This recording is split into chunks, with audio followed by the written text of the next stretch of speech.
Fyrirtækið Matís hefur ákveðið að bjóða öllum starfsmönnum sínum D-vítamín yfir myrkustu mánuði ársins.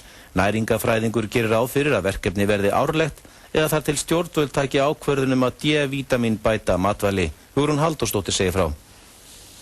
Matís, sem þekkingarfyrirtæki á sviði matvælafræði og líftækni, hefur í rúmar 3 vikur boðið daglega þeim starfsmönnum sem vilja upp á 10 milligramma D-vítamín töflur. Við erum hérna 80 í Reykjavík og þetta í boði hérna í morgunmatarmótnana og svo þeir bara sendt út á land. Við erum með 8 aðra starfsstöðar. Segir Steinar B. Aðalsteinsson næringafræðingur hjá Matís. Fyrirtækið hefur ekki gert neina rannsóknir á því hvort starfsmenn skorti vítamínið, en Steinar telur líklegt að D-vítamín og kalkbúskapur þeirra sé ekki frábrugðinn því sem almennt þekkist í þjóðfélaginu. Það má reikna með því að einhver hérna innanhús eigi lítið vandræði með beinheilsu sína. Þannig að við viljum bara koma til móts við starfsmenn. Þátttakan í verkefninu hefur verið góð.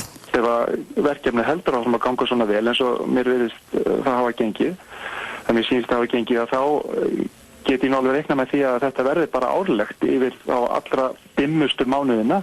Steinar er á þeirri skoðun að umræðan að D-vítamín bæta matvælaflokka hafi staðið allt of lengi og að stjórnvöld þurfi nú að spýta í lófana. Það er búið að sýna með óeigandi hætti fram á það að okkur vantar D-vítamín og D-vítamín skortur getur verið ábyrgur fyrir ákveðnum þáttum. Eins og svo að stjórnvöld innan einhvers ákveðin tíma ákveði svo að D-vítamín bæta mjólkurvörur eða hveiti eða eitthvað slíkt, þá mun Matís að sjálfsögðu endurskoða hvort það sé einhver þörf á þessu.